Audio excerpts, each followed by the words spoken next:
안녕하십니까. 동구의 장수진 의원입니다. 2024년 청룡의 해가 시작되었습니다. 존경하는 유옥본 의장님을 비롯한 선배 동료 의원 여러분, 6만여 동구 구민 여러분, 김찬진 구청장님을 비롯한 600여 공직자 여러분, 모두 힘차게 비상하는 한 해가 되기를 기원합니다. 소망하시는 모든 것 다 이루시고 건강과 행운이 가득하기를 바랍니다. 본 의원은 올해 의정활동을 2040 동구 도시종합발전 계획과 함께 시작했습니다. 새해를 설계하면서 동구의 미래가 궁금했습니다. 지난해 말 준공된 2040 동구 도시종합발전 계획에 동구의 미래의 비전이 어떻게 그려졌는지, 방향과 전략은 적절하게 계획되었는지, 용역의 전반적인 문제점을 살펴보고 동구청에서 매년 발주하고 있는 연구 용역 사업에 대해 전반적인 개선 방안을 함께 고민해보고자 이 자리에 섰습니다. 2040 동구 도시 종합발전 계획 수립 연구 용역은 민선 8기를 맞이하여 자세히는 인구 10만을 준비하면서 미리 도시 발전, 비전, 주거, 산업, 해양 문화 등 분야별 계획과 핵심 사업을 발굴하여 우리 동구가 어떻게 도시 종합 발전을 펼쳐나가야 할지에 대한 로드맵을 제시해야 하는 연구 용역입니다. 하지만 무려 3억이라는 예산과 1년이 넘는 시간 동안 용역을 진행하면서 일부 성과가 있다고 판단되지만 용역의 결과물은 형편없다고 판단했습니다.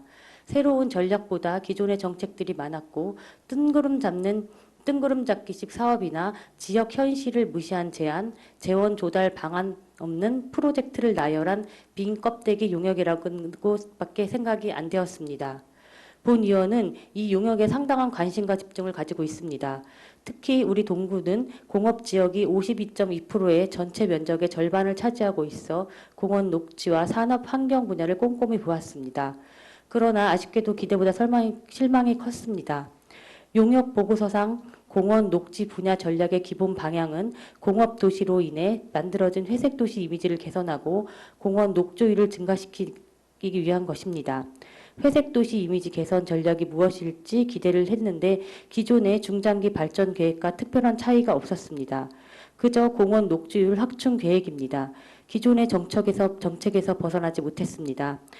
용역 보고서가 제시한 그린 네트워크 구축, 공공건축물 녹화, 도심 내 유휴부지의 미세먼지 차단습 조성, 학교 숲 조성, 도시 생활 녹화, 쌈지 공원 등 대부분 사업들이 동구가 2008년 이후 고품격 녹색 도시를 표방하며 추진했던 기존 정책의 연장선상에 있고 그동안 집행부나 의회에서 꾸준히 언급되었던 정책들입니다.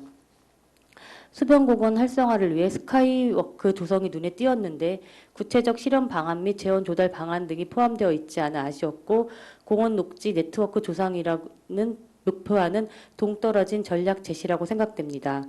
용역 추진 과정에서 발주부서의 심도 있는 검토가 있으면 좋겠다는 생각이 들었습니다. 산업 환경 분야에 대해서도 한 말씀 드리겠습니다.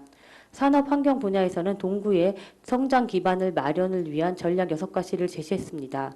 대부분 30년에서 40년을 요구하는 중장기 과제들이며 그 내용 또한 2020년 4월에 제출된 동구 마스터 플랜 수립 연구 용역 결과 보고서에 해양 친수 거점 공간 확보야 해안 산책로 연결 사업, 신해상 교통수단 도입, 만석 화서부두 해양 친수 도시 조성 등 구정에 관심 있는 누구나 아는 내용들을 재탕하는 수준으로 담당 공무원이면 작성할 수 있는 형편없는 내용으로 구성되어 있습니다.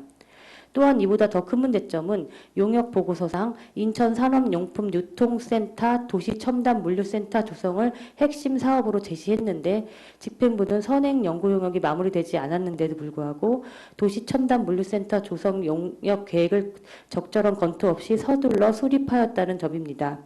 구청장 공약사항이라는 핑계로 용역이 준공되자마자 사업 타당성에 대한 충분한 고민 없이 추진하는 것으로 판단되는데 특정 업체를 지원하기 위한 용역을 위한 용역이 아닌가 합리적인 의심도 들게 합니다. 아울러 선행 용역에서 제시한 도시 첨단 물류단지 조성에 관한 내용은 일반적이고 형식적인 내용뿐이며 우리 동구 환경에 필요한 구체적이고 실현 가능한 내용은 하나도 없다고 생각됩니다.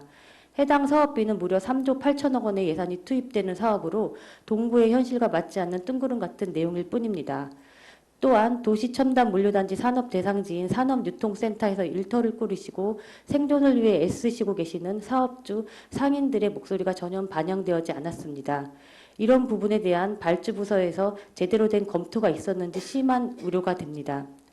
연구 용역은 공무원들의 능력이 미치지 않는 분야에서 전문가들이 도움을 통해 정책을 개발하고 문제점과 해결 방안 등을 마련하고 나아가 우리 구의 정책에 활용하기 위한 것입니다. 꼭 필요하고 매우 중요합니다. 그러나 한편으로 부실한 용역은 예산을 낭비하고 정책을 잘못된 방향으로 이끌어가는 심각한 문제를 초래하기도 합니다. 동구에서는 한 해 학술 용역, 연구 용역, 기술 용역 등 수십억에 달하는 예산을 들여 용역을 발주하고 있습니다. 무분별한 용역을 시행하지만 그 결과로 한 건의 책이 만들어질 뿐이고 그 책은 구청장이 바뀌고 나면 그대로 책장에 들어가는 이른바 캐비넷 용역이 되고 맙니다. 이에 본위원은 용역의 문제점에 대한 개선 방안을 제시하고자 합니다. 첫째, 전문성이 적은 용역의 경우는 업무 담당장 및 직원 연구 모임의 활성화를 통해 직접 수행하는 것입니다. 업무 담당장 및 직원들이 구정에 대해 누구보다도 가장 잘 파악하고 있을 것이며 습관적으로 용역에 의존하기보다 직접 수행하게 되면 예산이 절감되리라 봅니다. 둘째, 사전 점검을 강화하자는 것입니다. 용역심의위원회의 기능을 강화하여 연구 결과에 유사한 용역은 없는지 파악하고 기존 자료를 최대한 활용하여 중복되는 용역이 발생하지 않도록 하고 면밀한 검토를 할 수 있도록 전문성을 강화해야 합니다. 셋째, 용역 결과를 공개하는 것입니다. 중복되는 용역이 발생하지 않도록 기존의 연구 용역 결과 보고서를 공개해야 할 것입니다. 용역 결과 보고서를 정부 정책연구 관리 시스템 프리즘에 반드시 게시하고 그 홈페이지에 용역의 결과를 공개할 수 있는 게시판을 만들면 업무 담당자는 기존의 결과 보고서에 참고할 수 있는 과제가 되지 않는지 살펴볼 수 있고 국민들도 열람할 수 있도록 해 연구 결과에 대한 책임성을 높일 수 있을 것입니다. 마지막으로 2040 동구 도시 종합발전 계획을 각 부서에서 제대로 인지하여 사업을 추진할 수 있도록 부탁드립니다. 3억이라는 거액의 예산을 들여 세운 결과물이니만큼 각 부서에서는 본 용역 내용을 참고하여 각종 사업 추진 과정에서 부족한 부분을 채우고 보완하여 국민 중심의 정책과 구정에 반영해 주시기를 부탁드립니다. 이상으로 자유 발언을 마치겠습니다. 감사합니다.